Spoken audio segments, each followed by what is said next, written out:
Ayun guys, good day and welcome back sa channel natin. Nandito tayo ngayon sa bayan ko sa Nagcarlan. Meron akong i-check sa camera or CCTV camera. Nawala yung view niya.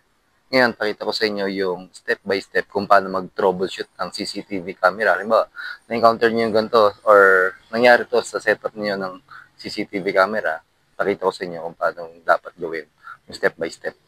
Ito yung monitor guys. Ayan. Kita nyo yung camera 1, walang view. Tapos yung camera 2, ito nyo blurred. Ayan.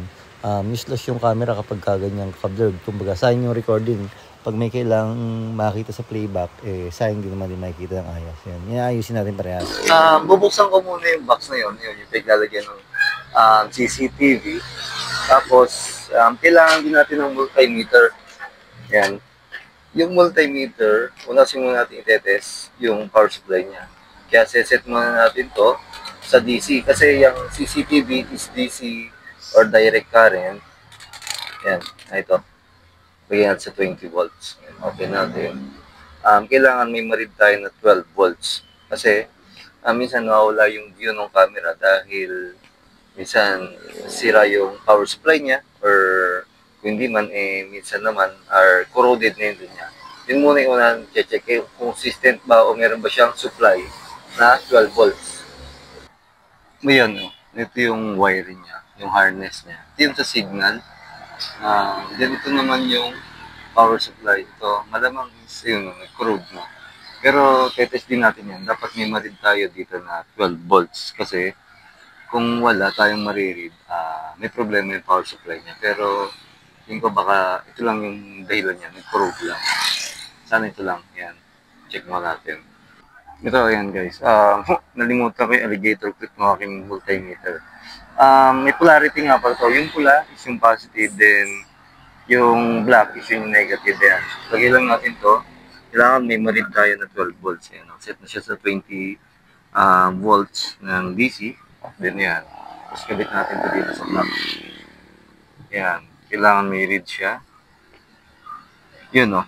May read siya na 12.5 volts. Ibig sabihin, okay yung kanyang power supply, consistent. Ngayon, sana tama hinala natin, nag-probe lang, ikakabit natin to, tignan natin kung babalik yung supply ng CCTV or yung view ng CCTV do sa monitor natin. Ngayon, na-test na natin yung supply natin ng power. Okay siya, consistent, merong 12 volts. Ngayon, ang try naman natin, itong BNC, maganda natin. Ito rin yung nakalagay doon na BNC. Check natin kung okay yan. Sa pagtitest naman ito, lipat naman natin to sa continuity.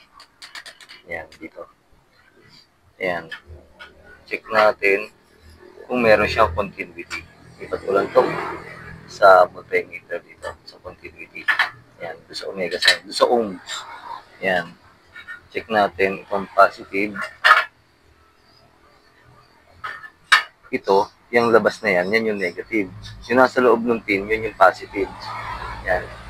Pasok natin ito dito. Oops.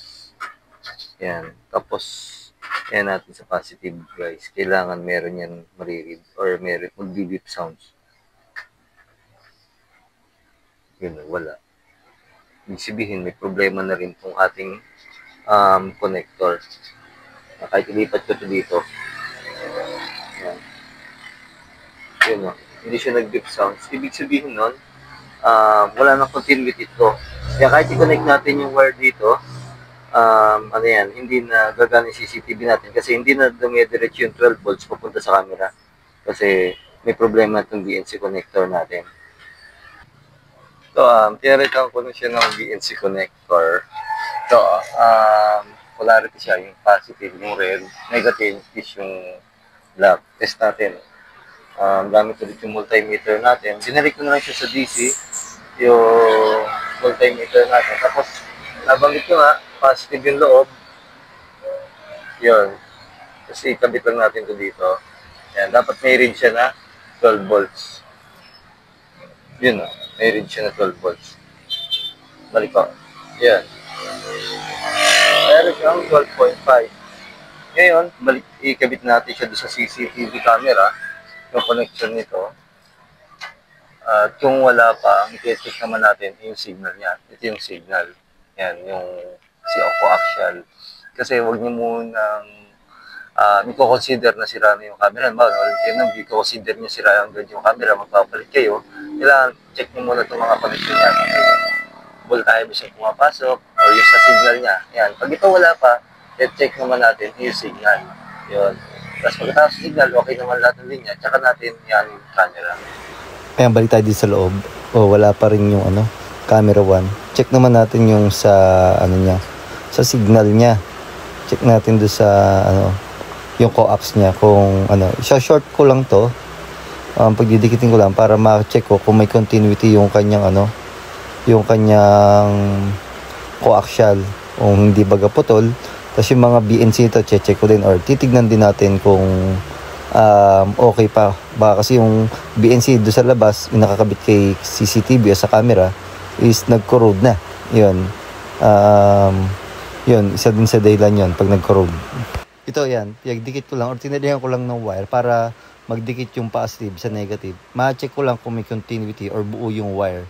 Ito yung para napakabilis na step para ma-check kung buo yung wire natin. Ngayon, natin yung power supply niya.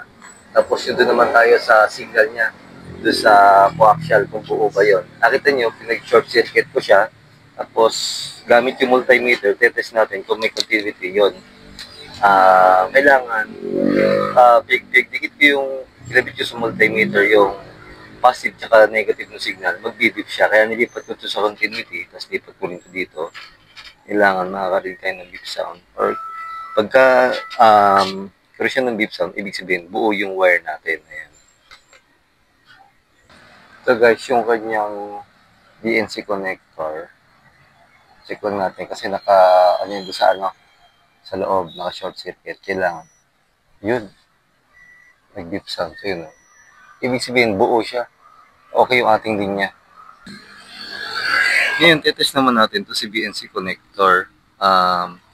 Ayan ito yung pro-dead na. Minsan rin niya sa dahilan, kung minsan nawala yung signal niya o yung bato nung yung view ng camera do sa monitor. Yun. Or minsan, check nyo rin, itong mga hibla na to, lumigit-dikit dito sa positive. Ayan. Kahit isang hibla lang nitong negative, lumigit dito sa positive yun, mawala na yung view nyo do sa monitor, guys. Ayan. Ngayon, pag okay na lahat ito, check natin to, tapos okay na may linya, 12 volts, at hindi pa rin gumagana. Yun, possible, CCTV na yung ating papalitan, guys. Ito, ayan, napalitan ko lang. Ito nyo, yung camera 1, camera 2, pares na gana. Yung sa camera 1, BNC connector yung problema niya, tsaka yung DC connector. Tapos yung camera 2, may ground lang siya. Yung negative niya, ibig sabihin, hindi ayos yung connection, kaya nagkakaroon ng parang pinaka-power hum niya. Kumbaga naging blurred siya. Yun, bago kayo mag-decide na magpalit ng camera or ng CCTV, check nyo muna yung mga pinakita ko sa inyo, yung linya, yung BNC connector, kung meron ba siyang 12 volts, yun, yung power supply niya, before nyo mag-decide na palitan ng CCTV. Kasi sayang naman, kung okay pa yung, ganito, okay pa yung CCTV camera. Ayan. Sana nagkaroon kayo ng idea sa mga video natin, guys. At maraming salamat po muli sa inyo lahat. Stay safe and God bless po.